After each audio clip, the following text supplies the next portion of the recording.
Hello viewers, আসসালামু আলাইকুম। আশা করি আপনারা সবাই ভালো আছেন। গ্রিন লিফ ইউটিউব চ্যানেলের পক্ষ থেকে আপনাদের স্বাগতম।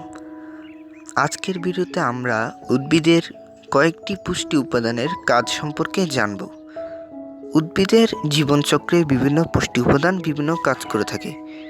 উদ্ভিদের গুরুত্বপূর্ণ কয়েকটি পুষ্টি উপাদানের কার্যাবলী বর্ণনা করা হলো। 1. নাইট্রোজেন। নাইট্রোজেন গাছকে ঘন সবুজ রাখে, গাছের পাতা, কাণ্ড ও ডালপালার বৃদ্ধি ঘটায়, অধিক কুশি সৃষ্টিতে সহায়তা করে, শিকড় বিস্তারে সহায়তা করে। 2. ফসফরাস। উদ্ভিদের শিকড় মজবুত করে, সময়মতো ফুল ফোটায় ও ফসল পাকায়, ফসলের গুণগত মান বাড়ায়। 3. পটাশিয়াম।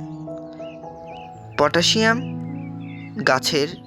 গাছকে শক্ত ও মজবুত কাণ্ড গঠনে সহায়তা করে, উদ্ভিদের রোগ প্রতিরোধ ক্ষমতা বাড়ায়, উদ্ভিদের পাতা, কাণ্ড ও ফুলের বৃদ্ধি সম্পন্ন করে, গাছের শিকড় বৃদ্ধি করে, দানা জাতীয় শস্যের দানা পুষ্ট করে।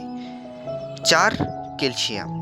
উদ্ভিদের মূল গঠন ও বৃদ্ধিতে সাহায্য করে, উদ্ভিদ কোষকে শক্তি প্রদান করে, ডাল ফসলের ফলন বাড়ায়, ফল জাতীয় শস্যের কাণ্ড শক্ত করে, খাদ্যশস্যে ক্যালসিয়ামের পরিমাণ বাড়ায়। 5. ম্যাগনেসিয়াম। সালোক সংশ্লেষণে সহায়তা করে, ফসফরাস শোষণে সাহায্য করে, চর্বি ও শর্করা জাতীয় খাদ্য তৈরিতে সাহায্য করে, সবুজ রং রক্ষায় সহায়তা করে। 6. সালফার। সালফার উদ্ভিদের তেল জাতীয় ফসল উৎপাদন বৃদ্ধি করে, সিম জাতীয় ফসলের মূলে নাইট্রোজেন গুটি উৎপাদনে সাহায্য করে, শিকড় বৃদ্ধি ও বীজ উৎপাদনে সহায়তা করে, গাছের দৈহিক বৃদ্ধিতে সহায়তা করে। 7. ফুল ও ফল উৎপাদনে সহায়তা করে। দস্তা উদ্ভিদের সবুজ কণিকা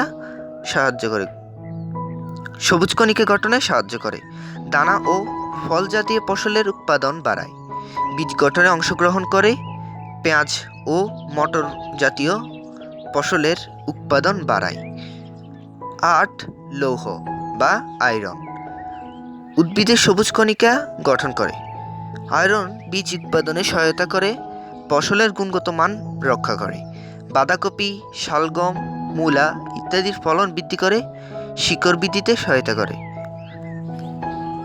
ধন্যবাদ সকলকে। আসসালামু আলাইকুম।